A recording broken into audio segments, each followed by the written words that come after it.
Hey everyone, this is Carey Chen. I'm a marine artist and we're at Tom Rowland podcast. Thanks for having me, Tom. Carey, what's up, man? How are you? Fine, great. I mean, I'm back home here. I'm just been traveling like crazy and taking a break. I'm in my studio. I'm doing a little bit of work here. I got commissions piled up like crazy. So Man. my best motto is work hard to play hard. Well, I like it. You've obviously done a good job, man. I've been a fan of yours for a long time, and I got to say, I knew we were going to do this, I started to do a little research on you and learned a few things that I had no idea about your childhood and what your dad had done. Yes. So can we get into that real quick? So Yeah. you grew up in Los Angeles. But Well, your dad, no, I was actually born in Los Angeles, but my parents are from Jamaica, and okay. they were born in Jamaica. So pretty much as a toddler, they dragged me back to Jamaica, and I actually grew up my childhood there. And I wasn't fishing at that time. I was a motorcycle rider. I was a car racer, things like that. And then things got a little sketchy with the government in Jamaica, so we moved to Florida back Okay. in the late 70s. And that was where, Miami? Miami, yeah, Miami was my start. Right And on. I didn't fish a lot then, but then some friends invited me to go fishing. And next thing you know, I'm hooked with a sailfish, and that got me going. Of course, when you're a kid and you can hook up one of those game fishes, you're like, it just stays in your head. And So it just, do you Mhm. remember that? Like, who was it that took you fishing that first time that you caught that first My sailfish? first sailfish is I don't know if you remember Elias Rodriguez from Captain Harry's. Okay. Yeah, he was one of the first. He taught me kite fishing. I had a little 20-foot sea craft, and we'd go right off Bug Light, right on the Cape there. And my first sailfish was on a kite. Can you imagine that way back then they were using kites? I mean, I've never seen anything like that before. But Yeah. and that was my first sailfish. And I was a hook for life. Well, it must have been an incredible experience for you to have such an impact on you. Did you paint that fish? Oh yes, I did. You So the did? funny part is that I started my career through friends who were in the fishing industry. I was a fisherman before I was an artist, and it was George Poveromo. Really? So I painted that fish, and I actually left it in George's booth at the boat show, and he had no idea that I could that I could paint. He knew me as a fisherman, and when he saw it, he went crazy. He goes, "Wow, Carey, I can't believe it!" And next thing you know, he's putting it out there. Carey's a fisherman and an artist, and that's how it kind of started. The art thing. So Yeah. what year was that George did that for you? I want to say it's the 80s, in the mid 80s, somewhere around there. But actually, I couldn't paint. I didn't know how to paint. I didn't know I had the talent. Just one day I started doodling, and next thing you know, I didn't realize I had it. Wow. Yeah. And so that's kind of interesting, seeing where you are right now. You didn't even realize that you had this, like No. when you were a kid, you didn't paint or draw or anything. No. I had that talent, and I actually never took any lessons at all. It was just just do more, get better talent. It's just get experience after a while. Wow. I mean, in this little article that you just sent me that you did with Marlin magazine, it said something about once you decided that you were going to do this, you had 3,000 paintings on a hard drive. So, or it says now with technology and a hard drive full of 3,000 paintings. How long did it take you to start to? I mean, you must have been prolific. Like once you started painting, man, you must have just gone crazy. So the interesting part is how I got out there into the fishing public. So as soon as the fishermen knew I could paint, they started inviting me to fishing tournaments. So one of the first tournaments was Cayman Islands and Puerto Rico. So Puerto Rico had, at the time, probably 50 international anglers.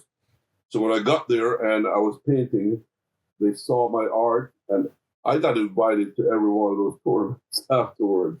You know, it was that was the start of that, and one of the starts to his Court Vernon from Captain Harry. Well, his dad, Captain Harry Senior. You knew him, right?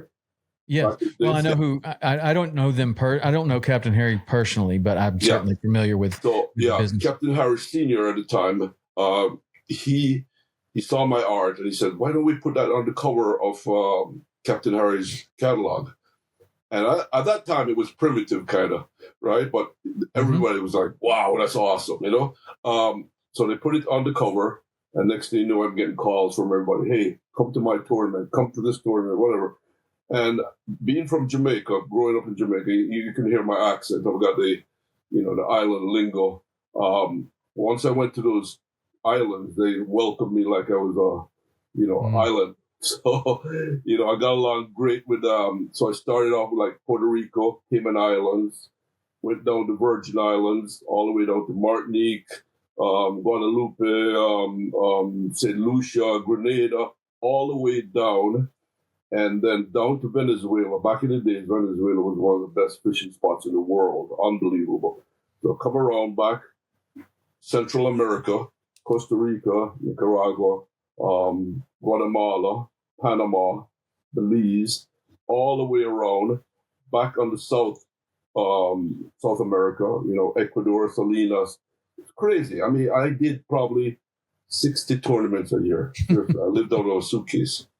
Crazy. Now that comes after you already had a career, though, right? Like it says, I ran across this information. You had a chain of video stores in Miami. Yeah, that's why. So was that before this, like all those tournaments that you just listed? Before I even started painting or anything, I had video stores in Miami, and I was a motorcycle guy. I was a motocross champion. I rode road bikes and things like that. I never fished. And then I started fishing, and then that was it. I just got rid of everything else. Well, so one of the things that I started this podcast for was trying to find out, like, that moment that you decided that you were going to stop. I think that's one of the most interesting things of so many people's lives is when they have a passion and they're doing something, and then they either have like a side business, like maybe it was your art or but there was a moment where you decide, I don't want to do the video stores anymore. And I see this opportunity that I'm going to be an artist, a marine artist. Can you tell me about that? When you decided that was possible, and how you knew it was possible, and what led you to just give up everything else? Well, I didn't do it that way. What I did is we had that business for at least 15 years, and it was very successful. And of course, Blockbuster came on board, and that was it. The video business for me went down, and Blockbuster went up. So I said, you know what, let me just do something else. And I just loved the fishing. I didn't expect to become an artist. I just took the time off and just did my leisurely thing, fished. One of my first boat was a 28-foot Mako with a cabin, and I used to fish the Mako owners tournaments. Did the Key West thing. I was down in the Keys a lot. I fished all of Biscayne Bay. I mean, I just know the place like the back of my hand. It's crazy. I mean, I discovered Biscayne Bay, Stillsville. That was my childhood, really, growing up, Nice. And so I guess when you look at it now with Netflix taking out Blockbuster, probably a good move. Probably a good move what you did. Everything takes over something, something takes over something, Yeah. But one thing I can tell you, which I'm kind of blessed, is that there's very few of us marine artists, as you know. Yeah. Right? And the reason is because you really have to be a fisherman and an artist to do this stuff here. So all the fishes I've caught on my world travels is just stuck in my head. Those marlins lit up is just stuck in my head. I don't even have to look at a picture to paint anymore. I just draw just like I'm doing right here, bluefin tuna. Wow. And I'm not even looking at any pictures. I just draw it, sketch it out, and that's it. It's out there. How long does it take you to do something like that bluefin tuna behind you right now? If I told you, I'd have to kill you. Well, I mean, just at this stage of your career, Just kidding. you know. Yeah. I do it fast, but it's called like a doctor. He opens your mouth, you get a bill for $2,000. Yeah. It took me a long time to learn how to do that. A long time.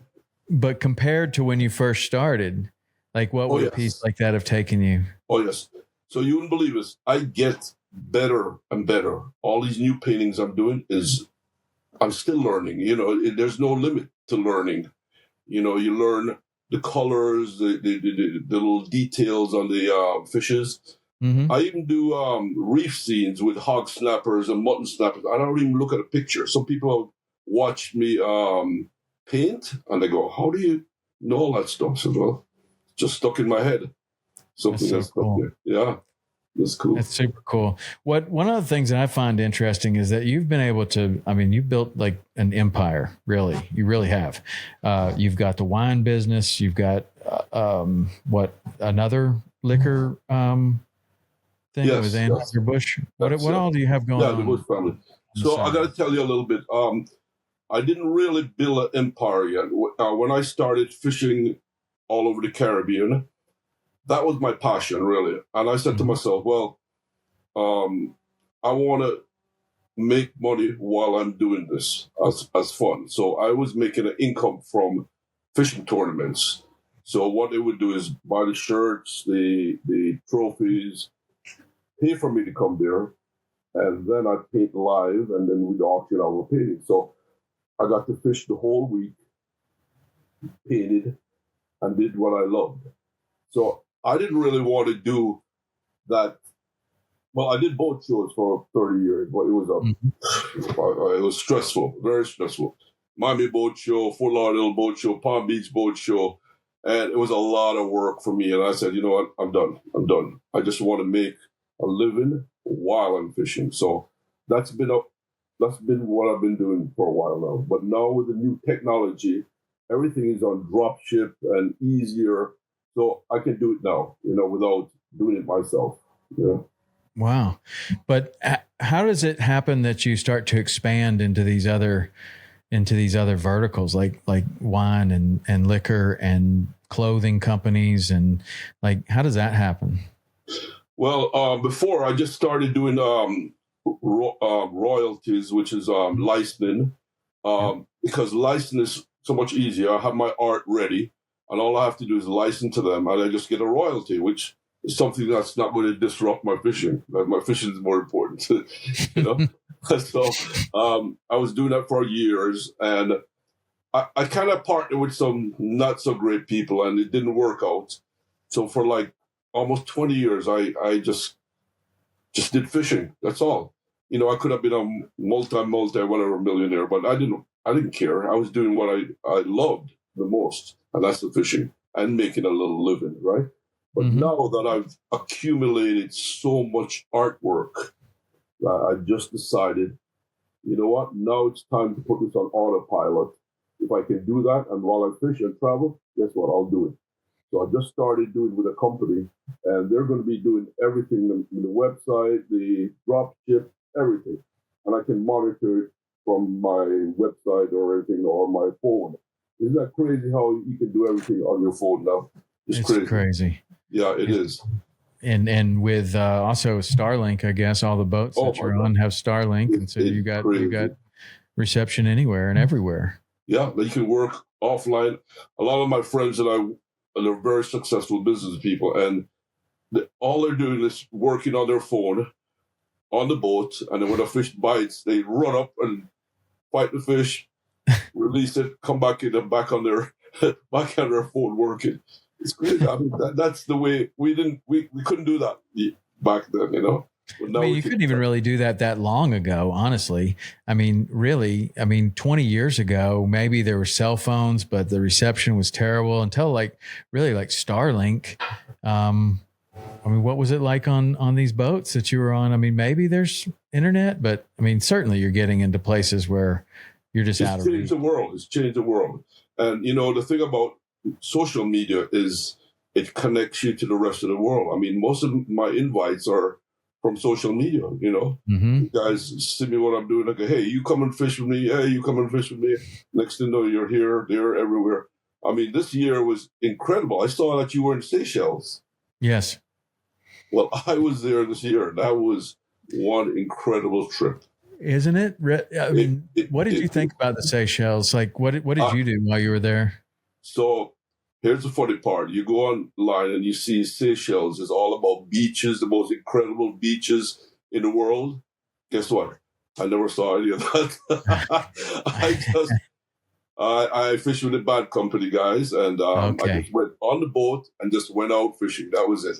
I tell you, I love the beach, but I'm not a beach person. I'm not going to sit around. Us fishermen don't sit at the beach in the sun, right? No. And I got to say, when you have an opportunity to fish with a group like that, the bad company, that's one of the things I wanted to talk to you about. I mean, he has to have, I don't know, you would know better than me, but from the outside, and that's not really my type of fishing. I mean, I respect it. I know it a little bit, but not like flats fishing or shallow water fishing, but that has to be the finest setup on earth. It is. Is that fair to say? It is. No one can even come close. Back in my heydays, I fished with the El Zorro World Tour, and the difference between that way back then and now is that it took months to get to each place. Uh-huh. Here, he's got one setup over here, one setup over here, and he flies his jet back and forth, and he can do 2 world sections within a year. Over here, over here, over there, over there. That's crazy. And not only that, but what it appears, and I've not been on any of those boats, but those boats appear to be like the nicest boats that could all custom built. Everything's custom exactly the way that he wants it. It's incredible. Anthony has been fishing all his life, and he and I have the same goals. We want to catch these giant blue marlins. And the only reason I'm doing that because I already caught my tens of thousands of sailfish and white marlin and all that stuff already. I mean, I did a lot of fishing in Miami. You know, I did all the Miami tournaments. I was part of those tournaments. Miami Billfish, Herman Lasorne tournament, the flats tournament. I was part of that. I started that. The Bob Lewis Classic, the Coco Plum, you name it. Everything in Miami. I was part of. Yeah. Herman Lucerne, I'm going to show you something right now. Yeah, sure. You know what this is? Oh my gosh. Guess what? That's my logo. Can you see that? That's my logo. I cannot believe it. Yeah. We won that tournament. Oh my gosh. That's crazy. We won that tournament a while back, and they gave us this hat. And this was like the grand prize. That's my design. It's so cool. Yeah. But this hat was the grand prize, and I was like, we get a hat. With, Rob Fordyce and all those guys, and just great memories. Yeah, great memories. That tournament has become ultra competitive. It was just completed recently, and man, that is ultra competitive tournament. Yes. You got people like Richard Black in there right now that are lighting it on fire. Yeah, I mean, doing things that were previously thought just completely impossible. Yeah, and I know Biscayne Bay like the back of my hands. That's where I grew up, and Boca Chico is my favorite place. Ocean Reef Club, that whole area right there, just one of my favorites. You know, one of the things I was going to say about the Herman Lucerne is that, like, with technology now, we got better outboards, we got better boats. The guides have better information at their disposal, and then the guides are getting better and better and better, and taking just all the expectations are just up. And then what I wanted to ask you about, like, that's in my world, but like what you're talking about, like fishing with bad company and catching these giant blue marlin and going places that other people haven't been able to go. Like, where are we right now with that, in your opinion, of like what's possible and what could be possible, and what is it that you want to do? Like, is there a technological limitation to getting to the places that you want to go, or are we there? Yes. I just started probably the last 3 or 4 years fishing on the other side of the world, and I realized that's what I've been missing in my life. I've done all my sailfish, Miami, you name it, Guatemala, caught so many sailfish, so many white marlin open, fished with the Bar South guys. We actually won it one year, the white marlin open. Nice. And you wouldn't believe this. I didn't catch a striped marlin one time, and I went out with bad company, and we actually, Mag Bay, and we broke the world record that day. We caught 360, released 360 marlin. And in 4 days, we released 900. 900 in 4 days. Yes. So and where is that? Like, I mean, I read about those things and see that on your social media and other people's social media, the bag company social media. And the numbers are just so big and so amazing that it's hard to even, it's like saying somebody has, $50 billion. Like, what does that even mean? Like, I don't even know. You're catching 900 marlin. Okay, so a lot of people ask me about that, and they actually don't believe it. But we do have a video of how we did it. No, I believe it. I just want to know how it's done, because it's like work. It's pretty much live bait, and the reason why they're able to do it, they had a mothership that had all this live bait, and we had the main ship was a sport fisher, was a 90 foot, and that had a lot of live bait. So people with a live bait, I would say it's like finding a big school of dolphin and just cast into them like this. And the quicker you do it, the quicker you get released, because the leader goes to the rod tip, and that's a release.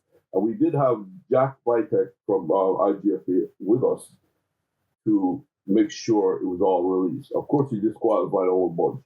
So there must have been over probably 450 catches the first day. Wow. Yeah. And 360 is what he counted. So what is the, like, on a real kind of fishing kind of mindset here, like, that has to be efficiency at its best. So a crew and the mates and everyone working, the captain, the mates, the angler. Explain how that works. Like yes. from hookup to release to somebody else stepping in. I mean, I'm sure that's how it's going, because you got to re-rig and all of that stuff. How does that happen? That was the hardest part, re-rigging. The mates were so fast. And the reason why we caught so many, it wasn't planned. We just went on a fun trip, and we're fishing from the bow of the boat. And Steve Lass is the captain. He's one of the best in the world I've ever fished with. And everybody's with their binoculars looking. They spot the frigates. As we come up on the pod, we got 9 anglers on board on the front, ready with live bait. As soon as we hit the pod, everybody's hooked up. 9 at a time. 9, 9, 9, 9. Of course, if you wait too long and you don't wind, the fish takes off, and then you get to the back of the boat. So the guys that are fast enough to get that release got it counted. But if you allow it to go, that's it. You're back in the boat, and 20 minutes later, you're releasing the fish. Okay, and so how many mates are there? There's 1, 2, 3, probably 4 mates, but a lot of the anglers themselves are very experienced fishermen. Sure. So, and here's something I felt bad about, because I'm a Florida boy with my spinning reel techniques. These California boys were casting with conventional so far is unbelievable. I said, I can't do that stuff. I'll backlash too much, And so I'm used to my spinning reel thing, but these guys are really, really great with that conventional, the California boys. Unbelievable. So what did you use? Did you use spinning gear or No, I used my conventional. I caught quite a few too, but not as much as those guys. Yeah. But that's the way to do it. I mean, shit. I wasn't brought up in Florida doing that. You know, that was spinning reels. Yeah, no, I mean, watching those California guys throw those conventional rods, and they throw like what they call iron, or Yes. you know, then they can throw it like.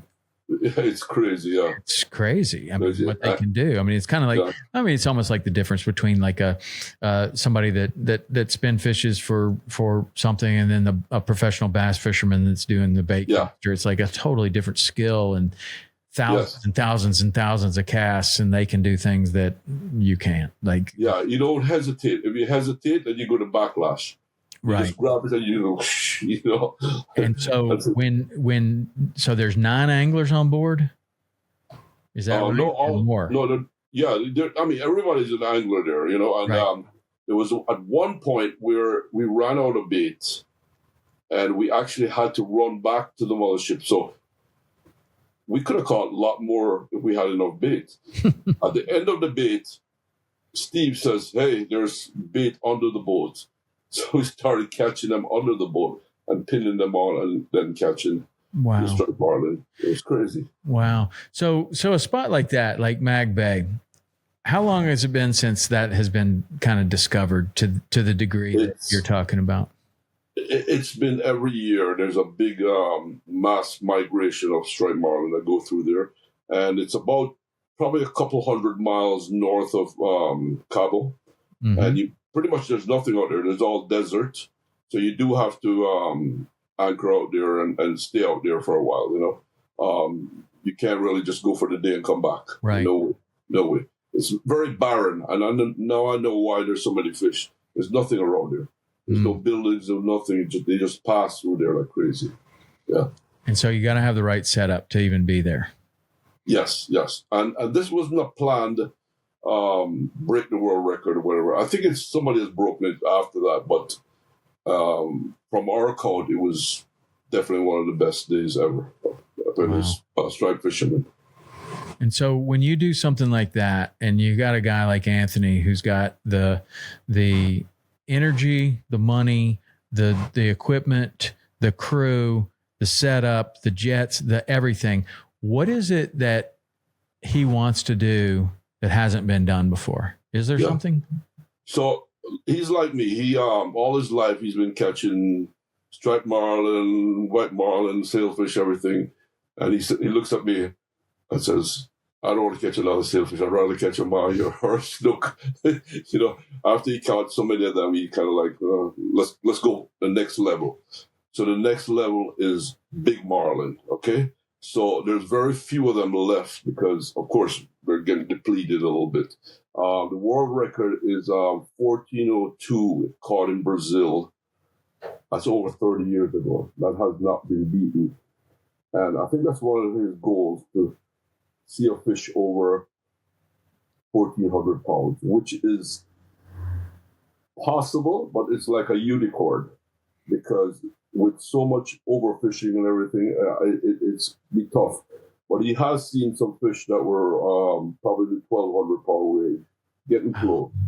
So, you know, that's a possibility. Are those fish of that size, are they just in places that are inaccessible by even commercial boats and inaccessible by the regular person, and you got to have a setup like what he's got to get there?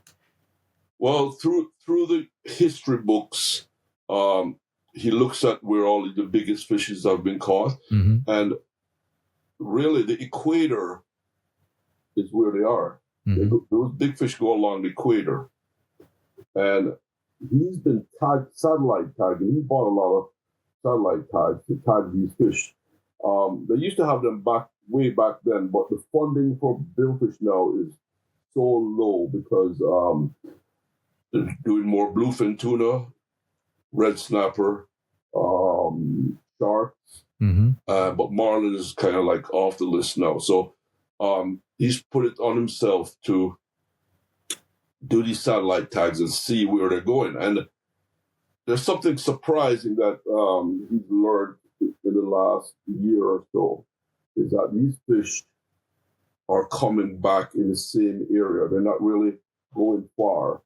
the big females are coming into the same area and breeding in that same ground, just like how those turtles, they go away and they come back to the same place. That's how those blue marlin are doing. That's what he found out so far.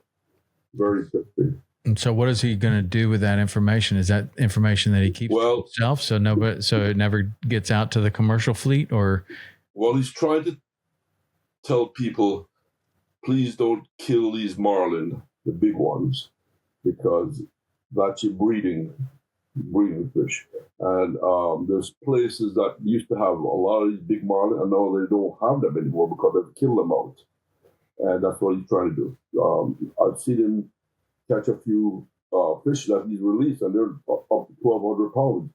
And I think the only fish he'll ever probably release is a world record. Wow. So, coming from catching sailfish all your life, what is it like to see a 1,400-pound marlin, 1,200-pound marlin? Well, I haven't seen one yet, but I thought you said you saw him catch a 1,200-pounder. No. I didn't see him. He caught one on one. Okay. What do you think the biggest marlin that you've personally seen is? I got one last year in Abidjan, Africa. Okay, I've been searching for a grander all my life, and to tell you the truth, I would not kill it. So I did catch one, according to the captain. So I don't usually say, hey, that's a grander, but this captain has caught several granders already, and I trust his judgment. He said, Carey, that was a grander. And I said, okay, I'm happy with that. I don't want to kill a grander. Now, if it's a world record, I probably will, but I feel good enough that I know that I've caught a grander. And that was the first day in Abidjan, Africa, which is West Africa. And so walk me through what that catch is like. Like, how are you fishing for that? What are you fishing with? And well, in Africa, there are these big oil rigs, huge, giant oil rigs, and they've been there forever. And actually, nobody fishes out there because everybody's scared to go to West Africa. It's poverty and the government. People just are afraid. But guess what? I went there and everything was fine for me. I'm used to living in third world country. People are so friendly. Everything is. I just loved it there. And we're with the right people. And if you're with the right people, you can go there. I mean, and forget about the mosquito thing. Just get your bug spray and all that stuff. But we went to these rigs, and these rigs are filled with giant yellowfin tunas. Crazy amount of tunas. These guys are hand lining them. The fishermen are just hand lining 150 pounders like crazy. What? Yes. It is an amazing place, amazing fishery. And really, West Africa, I think, is the main migration where these big fish come around that corner and they go past Cape Verde. Now, Cape Verde has been on fire every single year. And I think that they're just coming around that corner and they're passing those islands. And then they go north and they're going to decide whether to go to Madeira or Azores or Gran Canaria. And it depends on where the bait's going and the current. But they got to pass Cape Verde. And I went with the bad company on Cape Verde just a few months ago. That was the most incredible marlin fishing I've ever had in my life. Seriously. I got to tell you about that. 3 days. I just stayed 3 days because I had to go to July 4th to Madeira for the World Cup. And in 3 days, we hooked 20 marlin. I'm not talking about small marlin, big marlin. Well, some small, but most of them were big. And the one fish that Anthony said, hey, go in the chair. I said, you sure? He said, yep. I jump in the chair. The fish doesn't jump. I got 60 pounds of dried feet on it. I get to the fish to the boat in 10 minutes. And I said, Steve, that must have been a small fish. He says, no, about 800 pounds. I go, What? Are you crazy? They've got such a good crew that you don't even know. you bring that fish in so fast, you think it's a small one. Man. I mean, those guys are like rewriting all the books, right? They are, definitely. It's just a new technology, new way of traveling to the world. We never had that before. Never. What is the new technology? Well, I know, of course, they have the sonars, right? Mm-hmm. And of course, I mean, a lot of the people that listen to this podcast are probably on a little bit more on the inshore side, or maybe yes. freshwater even. Like we have fishermen of all places. So can you describe what that sonar is capable of doing that they're using? It's a new technology that some people kind of frown on it, and some people don't. But I would say it's the same thing as when you had just a regular, on the water, monitor. And in the future, that's every boat's going to have one of those. Mm-hmm. I was in Madeira a year ago, and they had a sonar, and the fishing was so slow all day.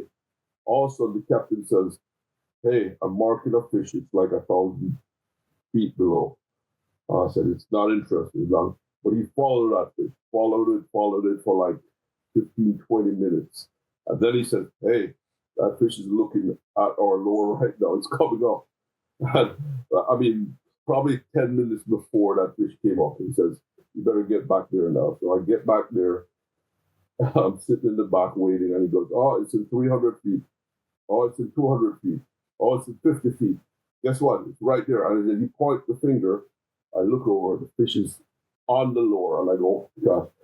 So I get in the chair, the mate, it hits one lure, then it goes back to the other one, and it grabs it, and I get in the chair, and I fight the fish. And to me, that was amazing. I'm not going to say, "Hey, I don't want to do it without a sonar, you're cheating."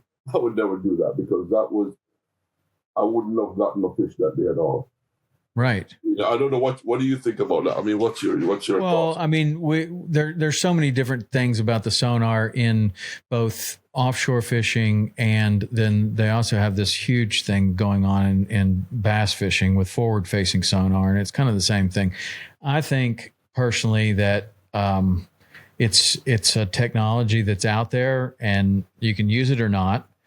I think that when it comes to the offshore boats, a lot of these boats have to be re-rigged with this, so there's a real cost to it. I think that the real debate is whether it's allowed in competitions, and that's what it's tearing the bass world apart right now. This forward-facing sonar, it's kind of, I don't know. And on the one hand, I think that it's just an evolution of the sport. Mm-hmm. And I think that a lot of the people that don't like it either don't know how to use it, or are kind of, it's too expensive, right? Yeah. So in the offshore world, I can see very clearly that there are some people that have a lot of money and are not afraid to spend it to catch a few more fish. And I understand, and you can correct me if I'm wrong, but I understand that there's a couple of different divisions now in competition. Is that correct? Is that how they do it? That's correct. So there's a sonar division, and then there's a no sonar division. Basically, this one particular type of sonar that allows you to really see them like that. Yeah, but years after, we're talking about this, I can bet you people are going to have that on their boats, and it's going to be so cheap, just like a depth finder. Right. Back then people said, "Oh, that's cheating." Right. Guess what? Everybody's got a depth finder now.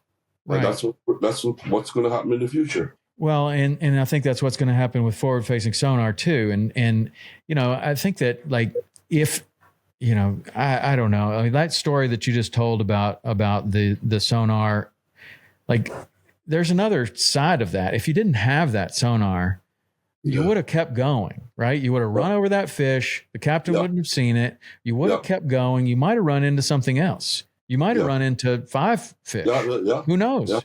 But you decided to follow that one fish, and you end up catching that fish. And in hindsight, you're like, if we hadn't had the sonar, we wouldn't have caught that fish. But you know as well as I do that when you make a decision to either leave or stay, you're making a decision to not do something else. And that not something else is an unknown. Yeah. And there have been tons of time where I've thought, okay, I'm going to stay here and do this, and either you stay a long time and then all of a sudden the tarpon show up, or maybe they don't, or you leave and then you find something that you had no idea you were going to find. Yeah, you're correct. I don't really have a strong opinion one way or another. First of all, I'm not in that offshore world. I'm not competing in those tournaments. So I definitely don't have a strong opinion there, but I do like what they have done in those tournaments where they have a different division. And this is what I suggested to some of my bass fishing friends is like, wouldn't it be interesting if you just had a forward facing sonar and you could use it a certain number of days in the season? And then now there would be a strategy. Like, am I going to use it on Lake Okeechobee, or am I going to use it on this other lake up here? And then it's like, well, that's not a lake that I really feel like I'm going to need it. So there's a strategy of where you're going to use it. And I thought that would make it even more interesting, but that's not what's happening. You're having these people that are just violently against it. And if this tournament will allow it, then they're not going to fish in that anymore. And I'm sure that's going on in the offshore world too. It's like, if that's allowed, then I'm not going to fish in it. Yeah. Well, then, and there are people that do beat these sonar boats. I mean, a friend of mine just said, hey, listen, I just won the tournament and I beat the sonar guys in it. So, there's days that can be good and days can be bad, Right. But I didn't realize that in the freshwater world that was a problem there. I didn't know. Well, the funny thing is that forward-facing sonar has been out for a number of years, and it's just the last few years that it's really become a real issue. And what's happening is that these young kids are coming in there and winning these tournaments. Yeah. And they are young kids, and they are really, really, really good at using this because it's like a video game. They grew up doing this. They're more adept to it, and what it's doing is it's changing a lot of things in the fishing world. Not only just the way people are fishing, but the lures that they're fishing with. So now they're selling less lures of a lot of different types because they're not throwing the spinner baits and ripping them across the surface. They're ripping them back like Kevin Van Dam was once winning all his tournaments by power fishing. Like that doesn't happen right now. Now everybody is looking at their forward-facing sonar and throwing, a little Ned rig, which is a little tiny worm. And I'm sure the same thing is happening in the offshore tournaments, that the sonar boats may not even be deploying lures, right? Like, I don't know. I mean, if the fish is there, you're going to see it, right? I mean, I don't know. I've never fished on one of those boats. Yeah, so. they follow the fish. Yeah. But tell me something, Tom. I know it's a friendly argument, but what about if nobody had a depth sounder before? Then when it came out, weren't people saying, is that cheating? That's cheating. Now you can catch a whole bunch of bonefish. No, I think that's an evolution of the sport. I think that's exactly what happened. As soon as that came out, then the people that didn't have it say it's cheating. Just like the same thing with trolling motors, and the same thing with a larger boat. I mean, we've seen all of this stuff happen in the Keys tournaments of like, well, if somebody wins a tournament using something different than other people are doing conventionally or historically, then all of a sudden they're cheating. Yeah. It's like, well, are they, or did they just take advantage of it?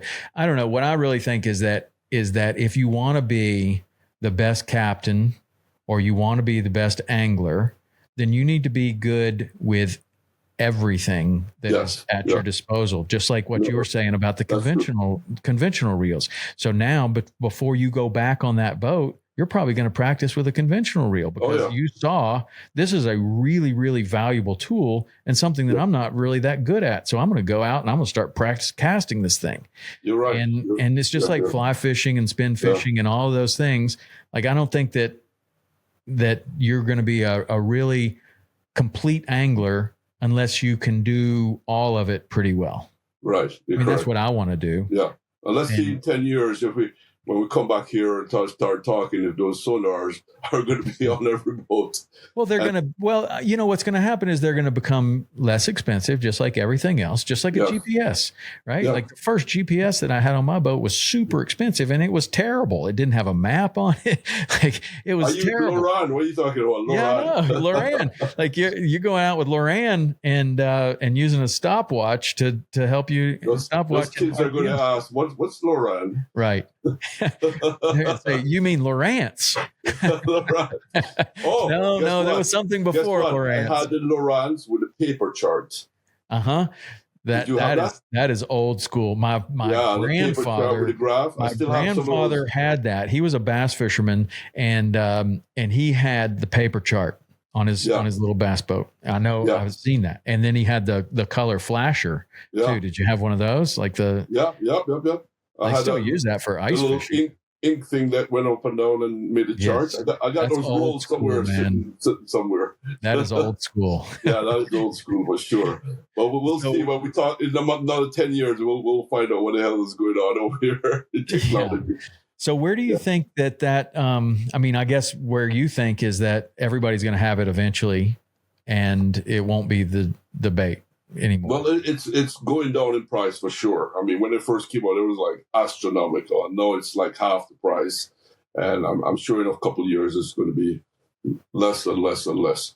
And with the technology of Starlink, everything, I don't know. There's so much stuff that's going to be going on this year because of that. It's going to change the world completely. Yes. Yeah. And it's changed the world in the fishing. It's also changed the world in business, and like what you're doing in business now, you can do it from anywhere. So I find your career really super interesting, that you mostly wanted to do what you wanted to do. You wanted to fish, and you weren't willing to bend on that. Like you want to fish in these tournaments, you want to fish for these particular kinds of fish, and you're going to figure out a way to make a living doing that. Is that kind of accurate? Yes. I mean, there's very few people, like I said, there's very few of us marine artists. And the reason is because there's a lot of lion and tiger artists, there's animals, there's a lot of scenery artists, there's a lot of portrait people. But take a look at how many marine artists there are. Yeah, not many. And a lot of them, I mean, I even look around just at some of the stuff that I've got on my walls here. There are people that get it, and they get the details, and the fish doesn't. It's so easy to make a fish look wrong, and especially when that is your passion, and you look at this, and just like you, the thing that I'm missing between the difference between you and me is that I can have that picture in my mind. I just haven't been able to put it down on paper like you can. But I can clearly see these images of these certain fish that I've caught like it happened 1 second ago. And when I see it on paper and it's wrong, the eye's too big or too small, or the mouth isn't right, I notice it immediately. Like, it's not like, I don't know. I can see that so clearly. So there's very few people that can get those details the right way. Yeah. And, you really do have to be a hardcore fisherman and an artist.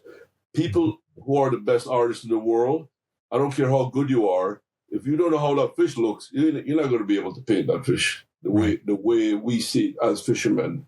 The lighting, the shape of the fish. And the hardest part about a fish is just like painting a portrait. Okay, so if you paint a portrait and you put the eye out just a little bit, guess what? That person's not going to look like that. Okay? Right. Same thing with a fish. The eye has to be in proportion with the mouth. And we as fishermen, I can look at a painting and say, oh, something is wrong. This doesn't look like the fish I catch. And that's how I get them right. Yeah. And like, for instance, this tuna here, bluefin tuna, I would say it's a big bonita. The shape of this fish is a giant bonita. So big-eyed tunas are different. Yellowfin tunas are different. This one has a small eye, a big body, and small fins. So you have to know all about that stuff before you paint that. You have to know the anatomy and everything. Yeah. And there's a niche in the market to what I do, because these fishermen are some of the richest in the world. I mean, I go to a fishing tournament, there's 110 boats, and they're all $5-6 million. Look at the white marlin. This is crazy money. That's 450 boats that are over 60, 70 feet. It is thick money. But can you imagine how much gas they burn? They run 80 miles out, 80 miles or 90 miles out and back, and all day, times almost 500 boats. You know how much fuel that is? It's crazy fuel. It seems like the whole town of Ocean City would be out of fuel. I mean, seriously, like that's so much fuel. That's got to be a world record on the fuel. Yeah, I would think so. Yeah, one of the things I want to talk about flat fishing. Yeah, sure.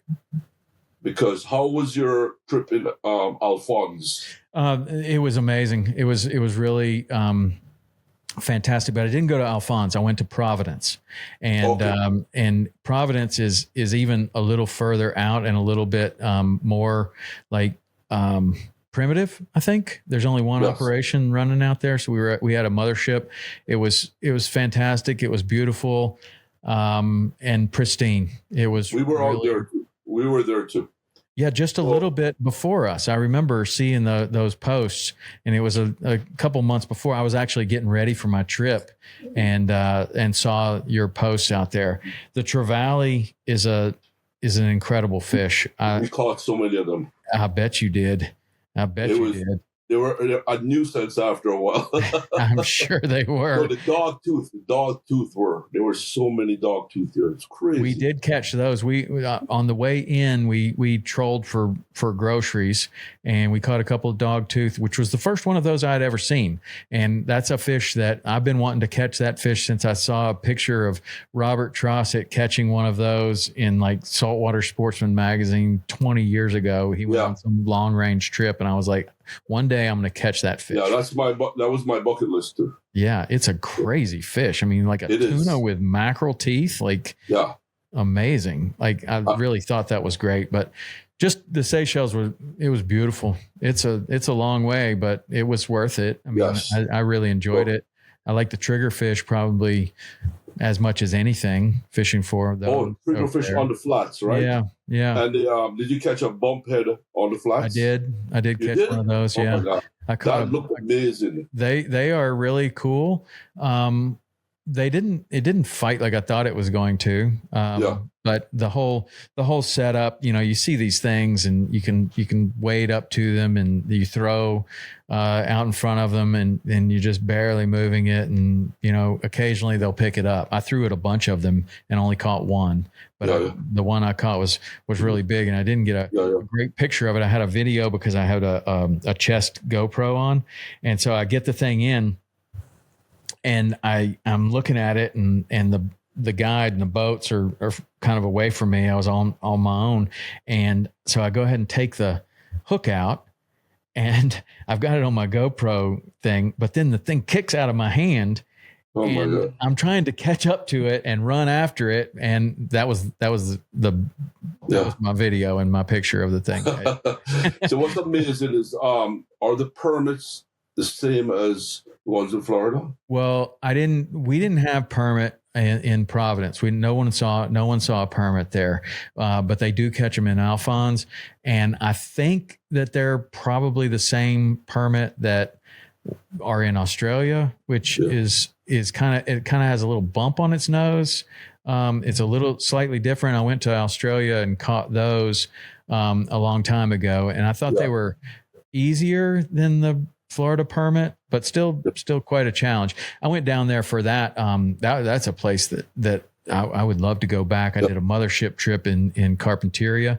We went to the top of Carpinteria and worked our way back down. We were fishing all these river mouths, and I went down there with the intention of catching permit, and that being the fish I was after. And I caught 3 or 4, 5 of them, and thought, God, look at all these other fish that are here to catch. I mean, we probably caught over 50 different species of fish down there. Yeah, I was looking at the coloration. It has a little different coloration. A little bit more yellow. Yeah, a little bit more yellow on it. And the fins are slightly shorter. The dorsal fin and the angle fin are slightly shorter, almost more like a pompano. Yes. But still full on permit. And the nose has just got a little bit of the mouth is set under just a little bit more than our permit in the Keys. Yes. But I never caught so many species of fish in my life. It was incredible. As far as the Seychelles, every drop was a different species. I know, some crazy colors on those fish, some beautiful, beautiful fish, and stuff I didn't even know about. Emperor snapper. Emperor snapper. We did catch some of those. I don't think I caught one, but I think the guy in the boat caught those with me. What we would do is they did this thing they would call bomby bashing, and you would take. First of all, this whole trip was all fly. They didn't even let you bring a spinning rod, which if we had a spinning rod, we could have caught a lot more fish, especially the trevallies. But we were all fly fishing. And so they would take you to these coral heads and you would throw just blind casting into these coral heads and you would catch all kinds of stuff. I mean, every different kind of fish that is there. And those what was that one snapper? It kind of looked like a bohar. Did you catch those bohar? Yes. There was one that looked a cross between a snook and a grunt. A snook and a grunt. Oh, that was the I forget what that was. Was it a sweet lips? Was that? Yeah, what that I think that's what it was. Yeah, I think it was. These are crazy fish. And I would imagine I don't even remember some of the names of these fish. I would imagine where you guys were offshore that you could just be catching anything. I mean, next to the boat, there were trevally everywhere. Next to our mothership. Oh, there was trevally every night. And there was a lot of those blue trevallies. Mm-hmm. There's a lot of them all over the place. Did you paint any of the fish that you caught out there? I'm working on a dogtooth right now. Okay. Yeah. Okay.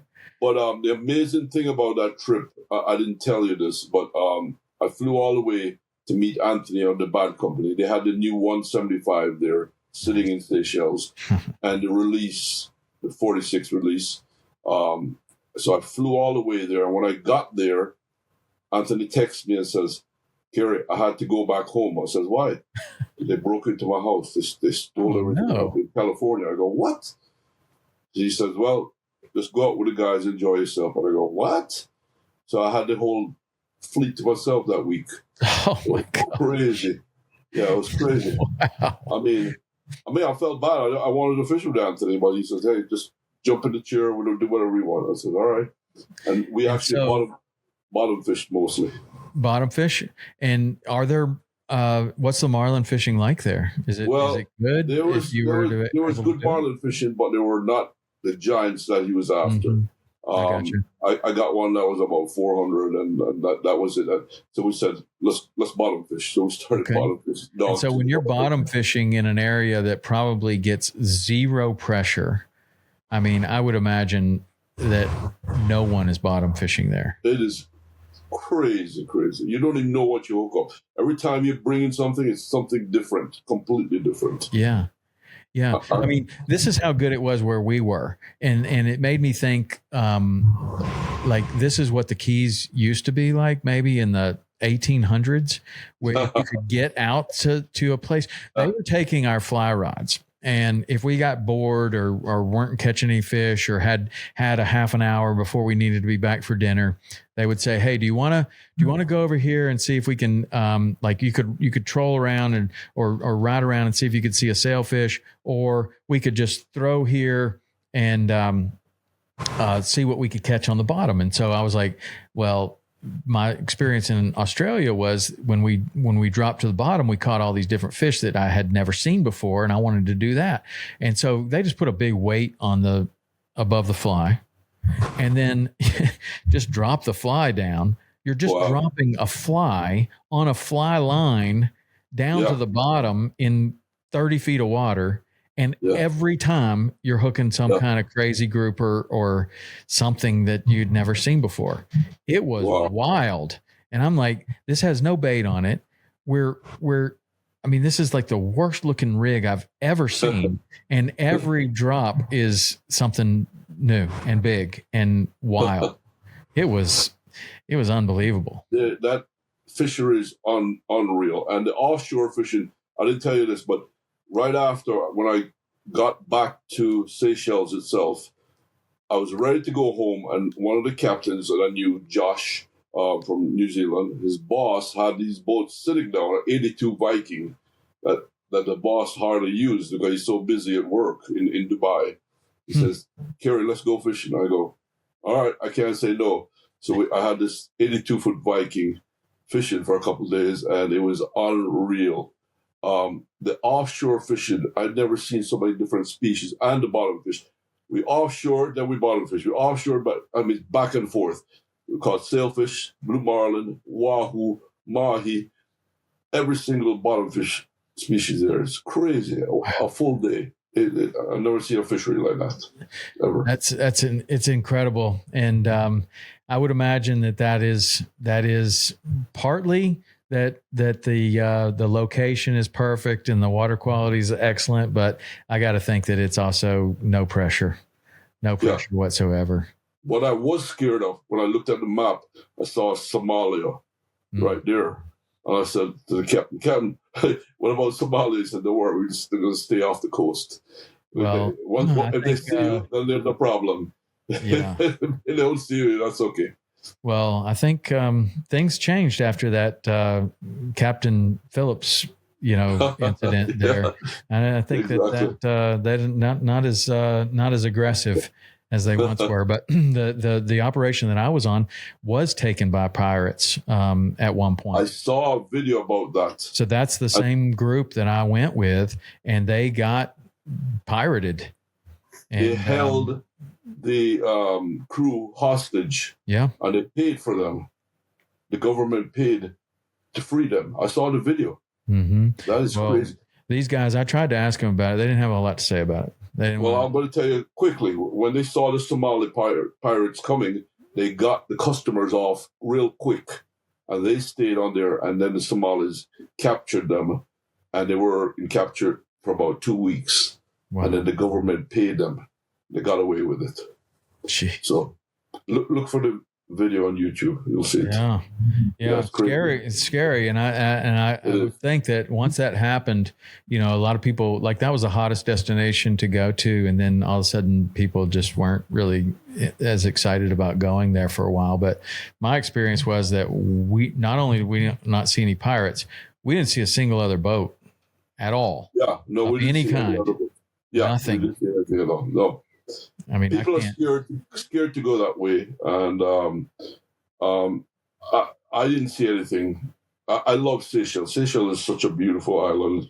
Beautiful island, beautiful people, beautiful food. Everything there was amazing. Yeah. I loved it. Yeah. It was really great. I'd love to go back again, and I would like to see some of the other places, because I did, asking the guides, about Providence versus Alphonse and some of the other ones. Apparently there's different in the bottom structure, more grass on some, which leads to certain fish being on certain atolls and not so much on the others. But certain certain ones will have a lot more bonefish. We didn't see a lot of bonefish. That Providence was almost entirely triggerfish and trevally for the flats fishermen, so at least on the tides we were on. Yeah. Right. Wouldn't you be bored trying to catch a bonefish when you caught so many bonefish in Florida? Well, I went to another place that I liked so much was Christmas Island out in the South Pacific, and there's tons and tons of bonefish there, and you can catch. You could catch 100 there easy. And what I liked about the bonefish was that there was always a plan B, Yes, we caught plenty of bonefish in the Florida Keys, but I like bonefish. They're great. But you could go trigger fishing for a while, and you could fish for milkfish, you could fish for the trevallies, and if any of one of those wasn't really happening like you thought it was going to, you could always go back and catch some bonefish. That was something that we didn't really have in Providence. Is that plan B? It was like you were in it for the trevallies, and until the tide got right, you weren't going to see any triggerfish. I'm going to tell you a spot that one of my favorite. And have you ever been to Kamalamiki in Andros? No. Oh, I know what that. I have been to Andros and been near that lodge. That's the Jolters. The Jolters. Yes. I fished the Jolters, but with a guide where we went from Middle Bight up and trailered up and fished the Jolters, and it was fantastic. That is the most Beautiful area. It's the best bonefish in the world, I think. The Jolters is. Yes. My friend owns Kamalami Key, which is just about 17 miles west of Nassau.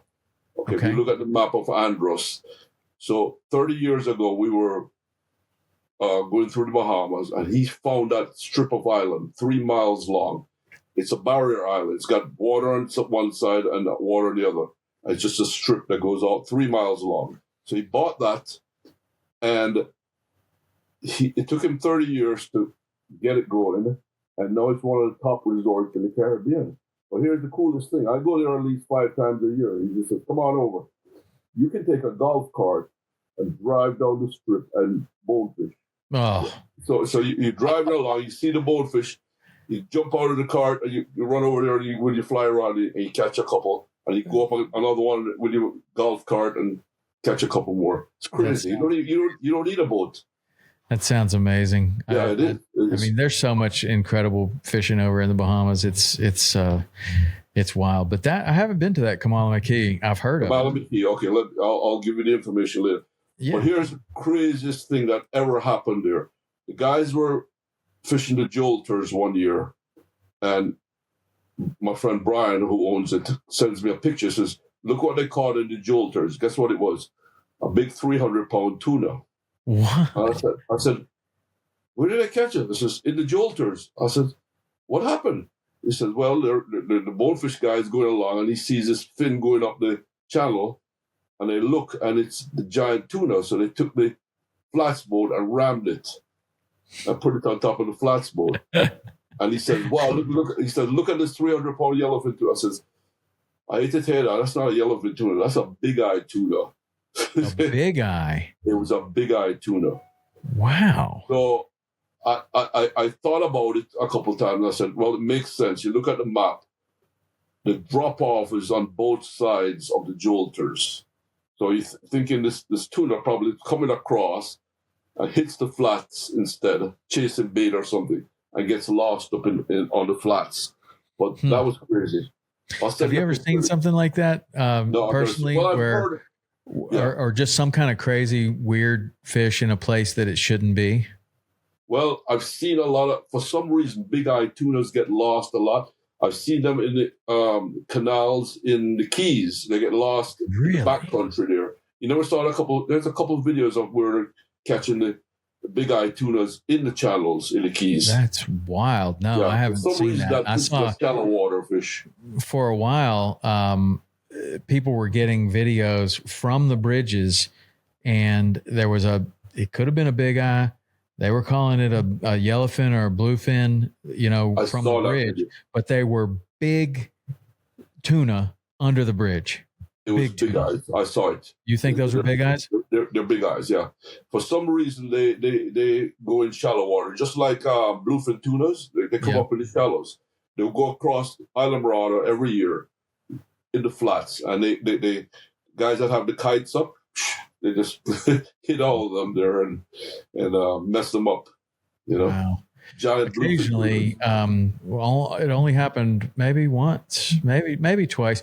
But tarpon fishing out on the ocean side, saw a mahi swimming up at one of those channels out in front of Key West, like a pretty good size, like 40-pound mahi swimming up in there, casting crazily, trying to catch this thing. Like, this would be the most incredible thing ever to catch a mahi right here. But I don't know why fish do that. To end up in some place like that they just shouldn't be, but I also kind of feel like there's no accidents.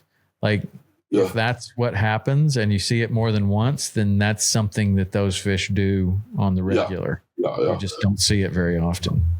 I'm sure all this, you have you and I have a lot of stories of stuff we've seen over the years. It's some crazy stories, huh? Yeah.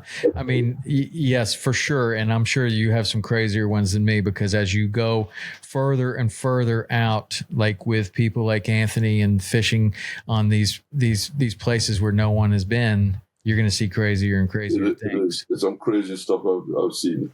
And, but I'm here in Palm Beach, and I travel about times a year now, but mostly I go to Madeira, Portugal, which is one of my favorite places.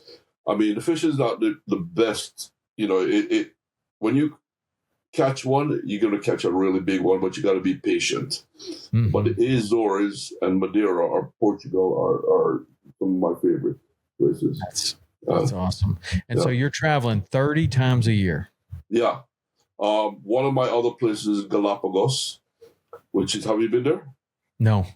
My daughter went there one time. And I just got back from Belize. You've probably been there already. The best flat fishing there is. Yeah, that's a really great place. And Honduras, just south of that. Honduras, I fish Honduras. Yeah. Beautiful. And but Madeira now, it's a 30-mile wide island, and it shoots up 7,000 feet. So at sea level, it's probably 85 degrees, and then also you go up to the top, it's 50 degrees. Wow. It's a crazy place. Beautiful, safe, modern. The best part, cheapest place you'll ever go to. Cheapest place. Is the fishing cheap there? So yes, it is. So in the marina where we fish, as you come out the marina, you don't even run. You actually drop the lines right in. Right? And you're dropping lines in flat calm seas like a lake. Yeah. So I've only done that one place ever, and that's in Hawaii. There's no running. There's no running at all. No run. No coming back in. You just put the lines in and just pull in the harbor.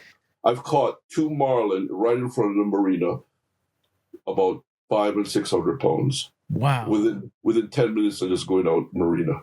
Crazy. That's incredible. It is, yeah. Incredible. It's so beautiful, place. Well, I can tell that we're going to need to do another podcast to hear some more of these stories, because we've obviously got some incredible stories. But one thing before we wrap up here, I want to ask you, you've had, well, first of all, your dad was a boxing promoter that brought a big fight. It was Foreman Frazier to Jamaica. Yes, the heavyweight champion of the world he brought to Jamaica.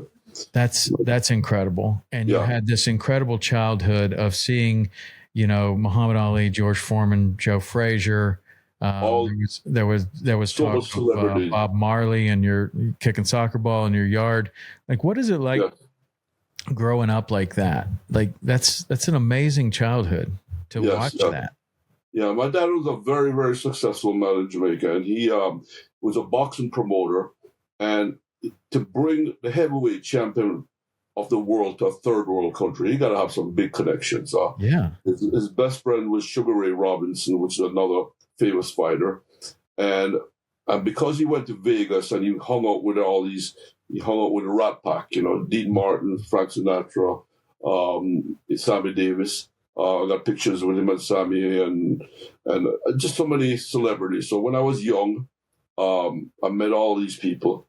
And not only that, my dad started the first Kentucky franchise in Jamaica. And the Colonel used to visit us every year. You met the real Colonel. Colonel Sanders, yeah. Did he look like he does on the chicken bucket? Yeah, he does. I'll send you a picture of that one. But some of the people that I met, I actually didn't know who they were when I was young. And then when I grew up, I said, oh, shoot, that's so-and-so and so. And one of them was Fidel Castro. Really? So, yeah. So the reason why he used to come to my dad's office, his boxers used to compete against my dad's boxers. So he was a rival. And so I got a picture, I'll send that to you, of him and my dad in his office. Wow. Arranging a fight between the Cuban boxer and the Jamaican boxers. Wow. And so I think when I met him, I said, Dad, he smells like cigar. I said, take it easy. Just call him Uncle Fidel. Wow. So some of these things there that, we never had phones back then or if I ever recorded them. They're just some going to Vegas and meeting some of these people. And then my dad said, oh, did you have a good time with that kid your age? And I said, yeah. He said, you ever heard of President Kennedy? That's his kid, Kennedy. I'm like, oh, okay. I just act casual, like it's no big deal. And there was movie stars coming in at our house. Bob Marley was played at my mother's yard in Miami on every 1 or 2 months. He'd be there, and he just one of the guys, and he invited us to his concert at James L. Knight Center. I can remember this. So we're on the side here, just watching him right in front of us, just singing up right here in front. And at that time, he was just one of the guys. He wasn't. I guess when you go on, that's when you get famous. You know, just one of the guys. We never thought that he would be like the most famous person in the world. You know, when I go to Africa and I show them the picture of my dad and Bob, they all they want to bow down to me. He's like their idol. Mm-hmm. It's like their savior. You know, right. Crazy. So do you think that meeting all these people and seeing your dad and the way that he was able to do business, has that helped you to build what you've been able to build from your art? No, not at all. Two completely separate things. My dad was more of a gambler, boxer. He had about 50 racehorses. He was into the gambling thing. I wasn't into that. It was a completely different scenario. Fishing and horse racing and gambling is two completely different things. Mm-hmm. But business can be similar. But I find it interesting. Like there's several of the marine artists that I've become friends with and had on the podcast, and I would think that, you know, in my world of doing TV shows and dealing with creative people aren't always the best at selling themselves, at marketing, and you see like several of my friends either like have a wife that is really good at marketing and they're really good at art, and other people have a business partner, and then there's a rare combination where people are good at both. And you seem to be that rare combination that you're well, I'm not a big business man. I'm more of a fisherman, and I'm into the social media. Between all my social media together, I think there's about probably 3 million followers. So, you know, you got the TikTok, you got the YouTube, you got the, you know, Facebook, and then you got the Instagram and all that stuff. I post a lot. Why? Because I got so much content. I travel so much. I got not only content of traveling and fishing, but my art, both together. You know, and I mixed both of them together.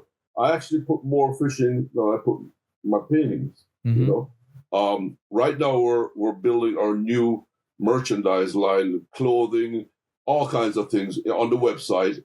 So I'm not promoting it yet until it's ready, but it's gonna be big. It's gonna be big. I decided to go all out. Why? Because I got more than 3,000 paintings sitting in a hard drive that nobody has probably never seen before, and I've been just quiet with that. But when it comes out, it's gonna be it's big. It's gonna be big. And I'm not going to be doing the work. I got other people doing the work now. That's why I did it. You know? Well, that's well, I mean, that's very consistent with what I've seen, is that you have a partner or something that handles the business and the artist handles the art. But it's impressive what you've been able to build. It really is. And you're doing it through passion for what you like to do. So if you were to give people in the audience any piece of advice that on how to make your passion your profession, what would you? I'm sure people ask you all the time, like, "Wow, it's amazing what you've done. I want to do X or Y." What do you have any advice that you would give someone? You know, it's tough to say that when you have a talent like that, you got to have a talent for that. You know, you have to have both a love for the fishing sport and the talent together. And it's tough. A lot of people don't have that together. You know, up and coming artists, I would advise just keep painting. The more you do, the better you get. I'm actually getting better. Can you imagine? It's been this long. I'm still getting better. every time I do. And the more I do is the more I learn myself. If don't take any lessons. I mean, I think it's the biggest waste of time. Somebody says, I want to be an artist. Let me go take some lessons. No, if you're born with it, you're born with it. Just like singing. You could be a bad singer and say, hey, I want to be a singer. You're never going to be a good singer. Forget it. I'm not saying that, but it would be hard because you got to be born with it. Sure. And what I do also is I give back, because when God gives you this talent, you got to give back to other people. I do a lot of charities. I help. I donate a lot of prints. I was honored by FWC some years ago. Rodney Verde is a good friend of mine, Fish and Wildlife Commissioner. He honored me for my contributions, teaching kids how to paint, all kinds of things. I just love helping out others, because if I got the talent, I got to give back. Yeah. Well, you've done a great job of it. You really have. Your stuff's everywhere, and you've inspired a lot of people to find what their talent is. So good for you, man. And you've been able to travel the world and catch amazing fish while you're doing it. It's been amazing life. Seriously, I can't complain. I can't complain. Well, I want to really thank you for coming on. It's been great to get to know you better, and I'd love to do this again. Yes, thank you so much for having me, and let's get together sometime. I'll be down to the Keys soon, so let's do it. Let's do that. Let's do it. All right. Thank you, Carey. Thank you very much.